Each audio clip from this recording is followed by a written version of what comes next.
So I live in a flat with 3 other people, childhood best friend, a guy from my uni course and his cousin. For the most part we get along really well and rarely have disagreements. However, this has been a real point of contention lately.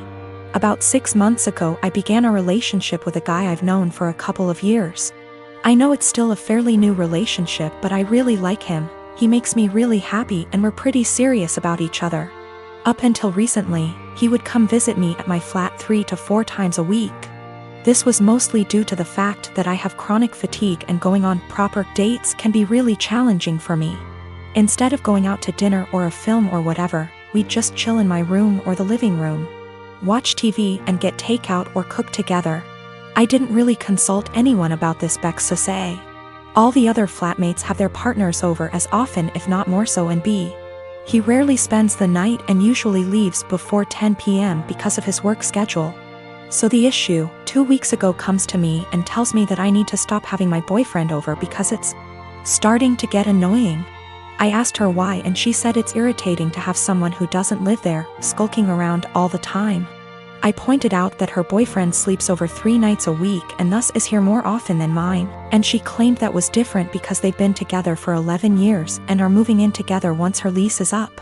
She said she's discussed it with the other flatmates and they've all agreed he needs to stop coming over or he has to chip into the rent, because it's getting ridiculous.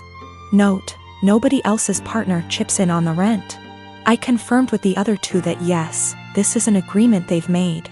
Though my best friend said basically made her agree by threatening to cut off the Wi-Fi and utilities, which are in her name, if she didn't. I asked if this rule applies to everyone, but apparently it's just me. I pointed out that it's unfair and was basically told to deal with it.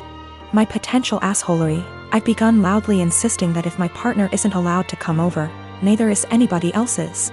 If I answer the door to anyone's partner, I'll send them away. If I come home and someone's partner is there, I'll make a point to mention that I thought we weren't having partners who don't pay rent over anymore.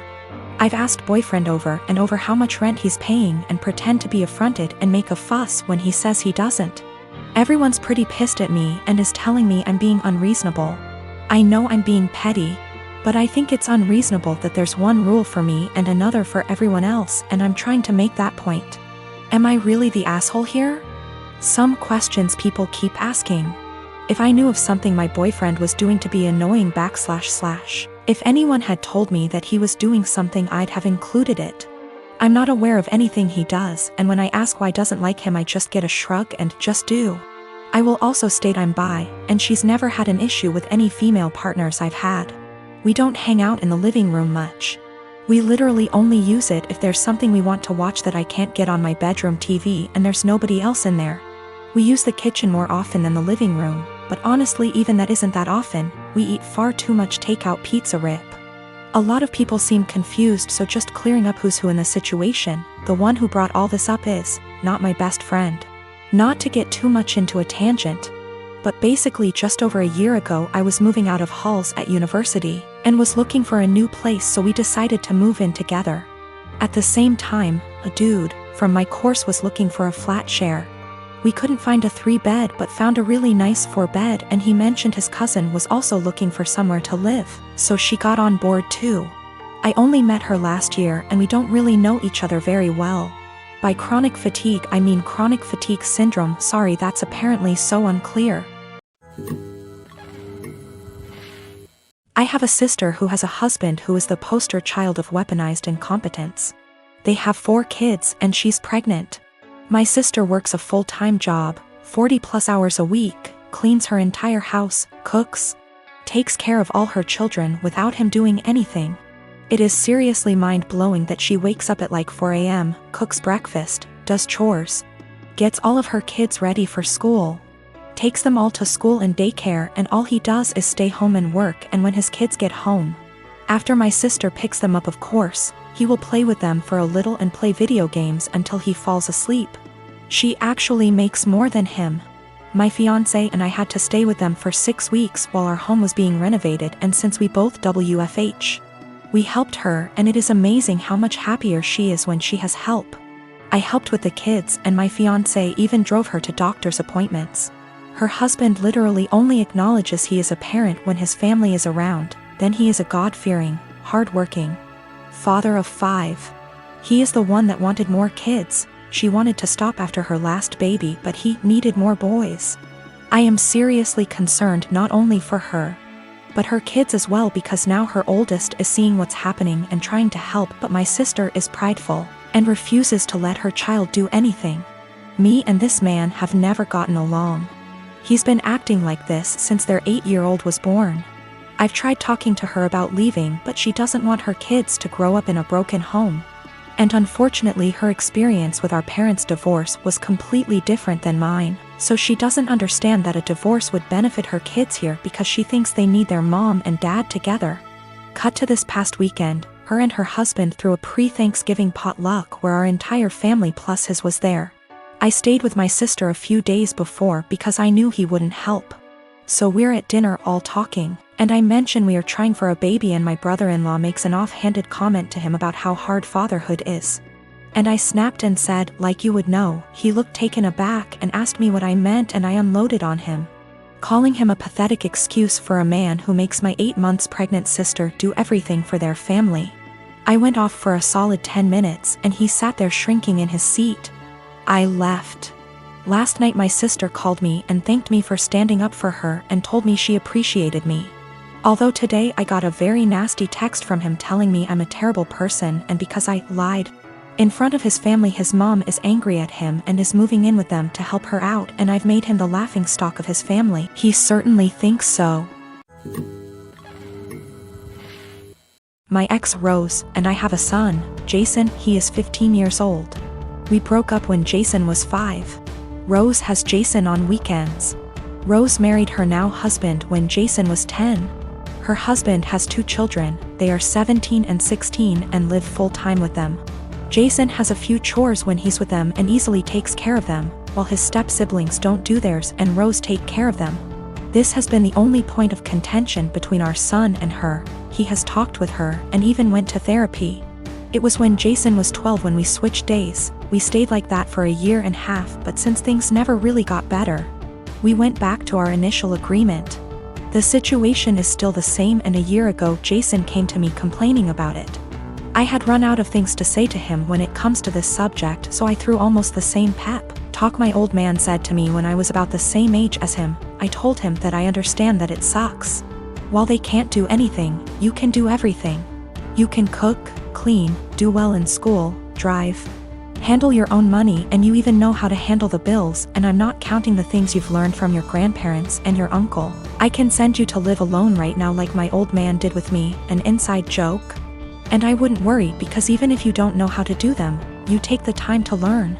You are already ahead of many kids your age, even ahead of some adults. Do your part, and as long as she doesn't make you do their chores, let your mother take care of it. Just focus on spending time with her the way you've been doing so far. The world is going to hit your step-siblings hard one day. Jason took it well, and things have been going well until yesterday. He went out with his mother, and when they returned, they found their house a complete mess. I don't know what they did, but it was bad enough that Rose snapped and finally forced them to clean the house. The kids tried to get Jason to help them because they were struggling, but he refused, claiming it wasn't his mess. They kept nagging him, and Jason told them that I was right. They are really useless. His mother asked him if I really said that. He said I didn't, but it can be summed like that. He called me at night telling me that he probably got me in trouble and explained the situation. Rose with her husband came today about what I said. I told them that I never called them useless and explained what I said. But useless never leave their minds, and told me I'm an asshole and to stay out of their business. Rose and her husband comments were more about her kids, who I don't care, but when it comes to my son, of course I will. Jason wasn't standing there looking smug and calling them useless. He was in his room minding his business. The constant nagging and his mother's inability to stop them make him snap. That's when he called them useless.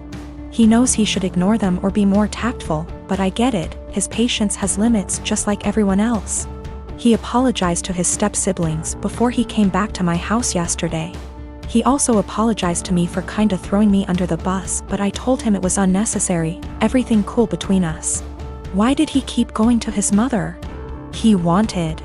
Last year he was on the fence about going back, but after our talk, He finally accepted that his mother wasn't going to change, and he decided to work around that because he still wanted a relationship with her.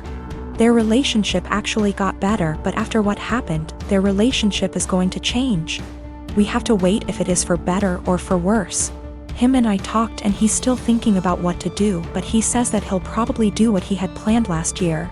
He will spend time with her but will not go to her house anymore. He's taking a few days to let things settle down, and then he'll let his mother know. She is not going to like it, but alas, she's not in a position to demand or ask. My husband had a serious injury weeks ago. He's bedridden, and his family come to see him every day. Mother-in-law keeps drilling what I need to do to make my husband comfortable, but does nothing to help. Just visits every day and sits around expecting to be fed and entertained. Sometimes Bil, his wife and kids join them and turn the house into a mess. Yesterday Mil, her husband and son came again. They checked on my husband, then went to sit in the living room for hours. I served them coffee and croissant. Hours later my husband threw up again, second time. I had to take care of changing his clothes and cleaning the sheets to avoid infections. I was exhausted. I came downstairs and mother-in-law looked at me and asked, "Hey, where's our dinner?" I was shocked that after seeing me go up and downstairs many times and cleaning and bringing new sheets and running the washing machine that she'd expect me to prepare dinner. I'd already eaten a sandwich at 6 and yogurt. I have problems with my stomach, and stress and pregnancy made it worse. I'm 4 months in. I pointed at the kitchen and told her to help herself out. She gave me a look, then said she didn't expect me to ask her to cook dinner at my house. I said I didn't expect her to ask me to cook dinner while I'm taking care of her son. She started arguing about the way I spoke about my husband, saying as his partner. This is the least I could do, and called me unhinged for throwing in her face that I'm helping my husband. She got her husband involved, asking what his thoughts were on me making guests go hungry and forcing them to cook themselves, when this supposed to be my duty as a host homeowner. Father-in-law said they could order food and call it a day, and yelled at my younger brother-in-law to stop playing on his phone and order food, but mother-in-law got mad and lashed out, criticizing me, saying I wasn't up to the challenge of taking care of my home and my guests like an adult. I lost it on her and told them to leave since she kept yelling, disrupting my husband's sleep. She left after saying she felt sorry for her son and grandbaby with an aggressive wife and a mother like me. She told everyone, and my older brother-in-law said he understood I'd a lot on my plate, but lectured me about how I should have respect for his mom, who was a guest, repeatedly saying if that was his wife she wouldn't have acted this way, and that I shouldn't use taking care of my husband against them. He asked me to apologize, but I didn't.